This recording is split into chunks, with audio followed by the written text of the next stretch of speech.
Welcome to K-Drama School. I'm your host, Grace Jung, and class is now in session.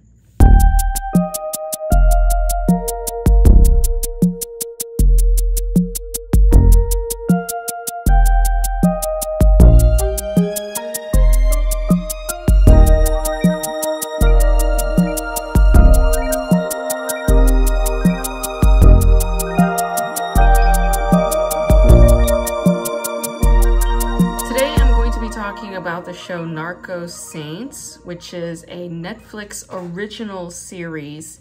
It is not a Korean broadcast or narrowcast show, so it's a Netflix original production, and it can only exclusively be found on Netflix. It is written and directed by the filmmaker Jong-bin, and he's a very prolific filmmaker. This Netflix original series is, of course, in step with Netflix's attempt at coming up with another Squid Game kind of phenomenon. But I don't think this show will be making waves anywhere close to Squid Game, and I really doubt that there will be a season 2. I can tell that this is Netflix's attempt at another Squid Game because they are giving a showrunner status to a Korean filmmaker who is being encouraged, if not forced, to switch gears into a TV series. And I can also tell because Jong-bin is a very prolific filmmaker, and a lot of his movies have they're star-studded films, and they also have a lot of violence. So Jong-bin, who has made a bunch of movies, like Berlin File is one that was, kind of known more internationally in the festival circuit, although I don't think the film itself did all that well in the international box office. The one film of his that is very popular is probably Nameless Gangster, which stars Choi Min-sik and Ha Jung-woo. Choi Min-sik you all know because he was in the film Old Boy by Park Chan-wook. And Ha Jung-woo you all know because he was in the film Chaser, which was written and directed by Na Hong-jin. Very scary film, but it's a very good film. And Ha Jung-woo, he's a very versatile actor. Like, I've seen him in romantic comedies, playing like a goofier comedic role. I've seen him play a psychopath killer in The Chaser. I've seen him playing like more of like a dramatic role. Like, he played like a poor immigrant in a Korean American production called Never Forever. And yeah, like I really admire how he's able to like transform and really commit to each of his roles with such dedication. He comes from a, an actor's background. So his father is Kim Yong-gun, who is South Korea's leading veteran actors, and he's been in film and TV production since the 1960s. We've seen Kim Yong-gun in the show Lady in Dignity, okay? So yeah, like you've definitely seen him around. If you look him up, you'll recognize his face immediately. Jong-bin also worked with the actor Hwang Jung-min, and Hwang Jung-min is a very, very well-known actor. So like you've seen him in The Veteran. He's probably, most well-known in international circuits through that film Veteran, and he's been in countless movies. What's interesting about this show is that it's starring movie stars, okay? So like Hwang Jung-min and Ha Jung-woo, they're movie stars. It's similar to how in Squid Game you have like a bunch of movie stars playing a TV gig, but these guys are film stars, major film stars, but big box office number kinds of movie stars, and they're in a TV show, right? So that was interesting to see. I think Narco-Saints is attempting at trying to be like a drug cartel TV show, but it was a little awkward because South Korea is not known for drug cartels, right? Like that's not what they're known for.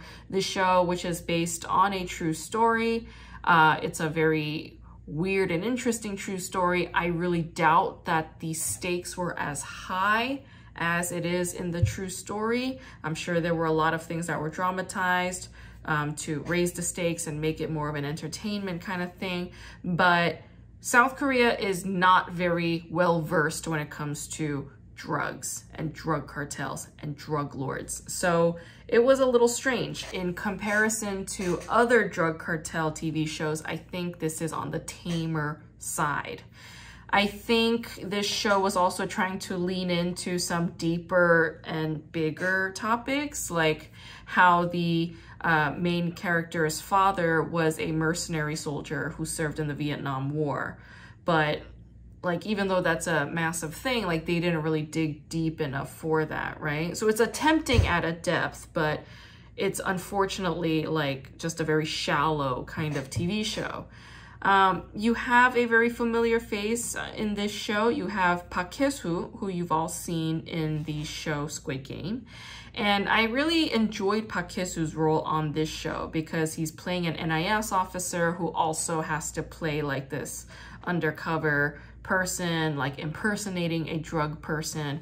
And watching that transformation was really fascinating. Like, he reminded me a lot of Carrie in Homeland. So I think it's taking some influence from these other spy genre TV shows that you find in the United States. This show has a whole bit about the church drugging beverages and giving it to their church people, making people hallucinate and really turn into this religious cult member. But my question is, why cocaine? Like I've done coke in my life and it does not induce hallucinations. That's not what cocaine is used for. Like, cocaine can induce psychosis if you do a lot of it, and it can induce mania, but it's not like a convincing drug in that way, you know, to manipulate people. Like, it just makes you really hyper and annoying. That's what cocaine does. It's nothing like meth, like how Pastor Jun was using meth to gain a cult religious following. Like, that made sense because meth is highly addictive and it does that. But like, cocaine doesn't have that kind of power. So anyway, that was like weird and arbitrary, and I felt like that was misguided. Perhaps it was like miswritten. It just didn't seem accurate. It wasn't hitting the nail on the head is my point, and they didn't explore it deep enough. I was just like, whatever happened with all of that? There was no explanation for why those women and those kids were, you know, kept in that area. Like, there was no explanation for why they were being so strict and cruel. It was just like weird and bizarre, and they never explored it any further. So that was strange for me. I've seen Korean TV shows like Save Me, right, which stars Hae-soo, and that show does use hallucinogens as a drug to gather people into these like Christian religious cult figures. Like, that makes sense, but yeah, I mean, why cocaine? It just doesn't add up. This whole drug and Christian cult business, I think it's sort of pointing to a phenomenon that happened in the 60s in Korea. So you have this guy named Reverend Moon, a very controversial Christian figure, a cult leader, was active in the 60s. He was controversial for a number of reasons. Like, for instance, with his second marriage, he married a 17-year-old girl when he was 40 years old. Okay, so that's fucking gross and weird.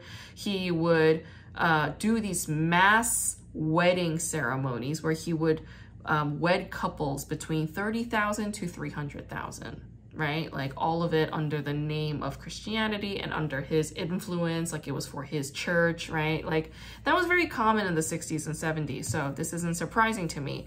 But I'm sure people did question why so many people turned to this figure during this period. Like, why did they turn to him as a savior during this phase?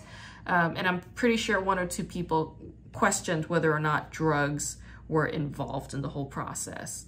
Maybe it was, maybe it wasn't. I don't know I don't know the ins and outs of it personally, but yeah, that is a valid question. The film The Drug King, which I believe is currently on Netflix, but you could find it, it's floating around somewhere. That's a pretty good crash course on the whole meth crisis that South Korea dealt with in the 70s into the 80s. So yeah, check out that movie. It's pretty educational in a lot of ways. So anyway, I felt like this show, Suriname or Narco-Saints, I felt like it was a very disjointed kind of show. Like the violence was fitting, but it felt gratuitous, you know? And for me, Squid Game was entertaining because the violence, while it was gratuitous, it at least had a very fascinating context within the context of games. And the whole show was this massive meta theorization and critique of capitalist societies and nostalgia and this and that, right? Like the whole thing was, it had depth for me. Like it was like intellectually deep. Whereas this show, it has drug cartels, gangs. So violence is a given. Like it's not surprising to me. So in that realm, it felt boring to me. Like I've seen all of this before. I've seen all the Al Pacino movies. Why do I have to see this? Like this is on the tamer side. With all that said, I was very impressed by Jong-bin and Ha Jung-woo's English speaking ability. Like they used a lot of English on this show. I would say like maybe 2/3, if not 1/3 of the show. Like there was a lot of English use. And even though these actors are trained professionals in South Korea, their English was fantastic. And like being good at English, like being good in 2 languages is one thing, but being able to act in that language is a whole nother level. And I've seen plenty of South Korean actors try and execute lines in the English language and butcher it. Like their acting looks horrible, you know? But these guys, they seemed very well integrated into the fabric of this kind of storytelling, and their English language to me didn't come off awkward at all. They were all really great. So I say good on them, you know, like that was very surprisingly and pleasantly wonderful for me to see. So I appreciated that aspect in this show. And I think we can continue to expect more and more English lines in Korean dramas that have international financing. So yeah, I see more of that coming. I do not have a guest today, but I am going to ask my buddy Marissa Lamas a few flashcard questions based on this show. And we recorded this right outside of the Hollywood Improv after I finished my headlining spot for the first time ever in the lab. And that went great. That was really fantastic. I was so glad that so many friends came out to support me, and it was a great time. So please excuse the noise. Please excuse the fact that Marissa had 3 drinks before we recorded this. But, you know, she's so great with improv, and I thought she did a fantastic job. So let's enjoy our flashcard series with Marissa Lamas. So let's say you're like a middle-aged Korean man. You have 2 young kids, and you have a wife. Yeah. And you work at like a karaoke bar, people like hit you and like people treat you like shit. Oh my god, you know? So humiliating. Why do they always do that in K-dramas? It sucks, okay? You hate your job, but then I hate my job. I hate my life. You hate your life. Yeah. Well, you don't hate your life. You love your wife. I love my wife? You love your wife and kids. My kids are cool? Yes. Okay. They're obedient? They're good kids. Okay. Really good kids. Okay. Couldn't ask for any better kids, okay? Okay. But it's like you're barely making ends meet. Do I have 2 sons? You have a son and a daughter. Oh my god, I love them both. That's both great. Under 10, okay? So young kids. And you're just barely making ends meet. But your old friend from childhood, from high school, he says if you and him move to Suriname in South America, you guys can find this fish called skate. You know, I love skate. I love skate. Okay, so Koreans eat skate, like fermented skate fish. Yeah. It's nasty, but like MDK noodles. I love skate. I love skate. I love skate. It's so good. Oh my gosh. But if it's wrong, it's like kind of tastes like bubble gum, and I don't like. Or like ammonia. You know, it's got like an ammonia. Does ammonia taste like bubble gum? I don't know. It tastes like ammonia. Okay, anyway, okay. So it's like a skate deal in Suriname, and he says if you guys go to Suriname, you guys can get all the skate that they don't eat down in South America and bring it to Korea and sell it for a big buck. Are you sure Suriname is in South America? It's in South America. Okay, because it sounds like it might be in like Indonesia. I know. Okay. I thought the same. But it's in South America. But then your wife is like, no. Like, how could a father leave the kids? But it's like, you hate this karaoke thing, all right? And the last year, I was like, one of the cops at this karaoke bar, he spent like $1,000 that night, and he was just like, I don't like your bitches here. They don't pour drinks well. I'm not paying for anything. And he just like had it up to here. What do you do? Okay, first of all, there's 2 types of Korean dads on K-dramas. There's like the happy-go-lucky ones, and then there's like the steely, like gritting their teeth ones. Which one am I? You're kind of in between. I go to Suriname. You go to Suriname? I go to Suriname, and you don't hear from me for at least 3, 4, 5 episodes. Okay. Sorry, I'm like too aware of like the K-drama process. All right. So I go to Suriname. But you are the protagonist. Yeah, because I'm the protagonist. Yeah. But like filming in Suriname is probably way cheaper. How many drinks has she had? 3. She sounds about 3. I'm 3. I'm 3 deep. All right. So okay, you go. All right. I go to Suriname. Yeah. Because it's cheap to film in Suriname. Yes, it is. Yeah, it is. Okay. All right. Next question. Okay. You're in Suriname. You got the skate business. It's going good. Yeah. Suddenly, do I catch the skate myself, or do I just hire locals? Like local fishermen, just bring it to you. All you have to do is ship it to them. I just dry it and ship it. Okay. The army, Suriname army, the general shows up and he's like, if you're gonna do business on my turf, you have to pay me $2,000 every month. Oh my god. On top of that, a Chinese gangster with his gang mob shows up and says, you need to pay me $5,000 every month if you're gonna work. So what is that, like 50% of my takes? Something like more. What do you do? Am I hot? Like, am I like... No, you're a middle-aged dad. Do I do Taekwondo? No. Is that my backstory? Actually, you're a good fighter, but you don't do Taekwondo, no. Okay, so I'm not sure I can beat the Chinese guy, just out of racial politics. The guy from Suriname, I'm not familiar, but I do know that they know ground tactics, and I'm like, okay, I know some ground tactics.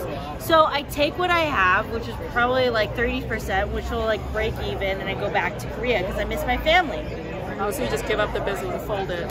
Well, it's not folding if I'm breaking even. Okay. I don't have to fight. And you don't come back to Suriname ever again? No, why would I go back there? Okay, so you give up basically. I might even leave my friend for drama. Wow. For drama, because I love my family more than my friend, so you guys. you like drama, like, what do you think of this? Okay. You're in Suriname, you meet a Korean minister. And he... Am I born again? I'm not American. If I was American, I would definitely become Christian. Oh my gosh. 3 drinks. Okay. Like, so real. So, you're still the dad. You're still the same protagonist, okay? Okay, I'm still him. You got all these problems now. You meet a Korean minister who says, I will take care of all of this for you. And then he talks to the Chinese. If I what? No, nothing. He's just like, I don't have to believe in God. He's just like, I'm a reverend and I help my flock and this is what I'm gonna do. So he goes and talks to the Chinese guy and the Chinese guy backs off. Okay?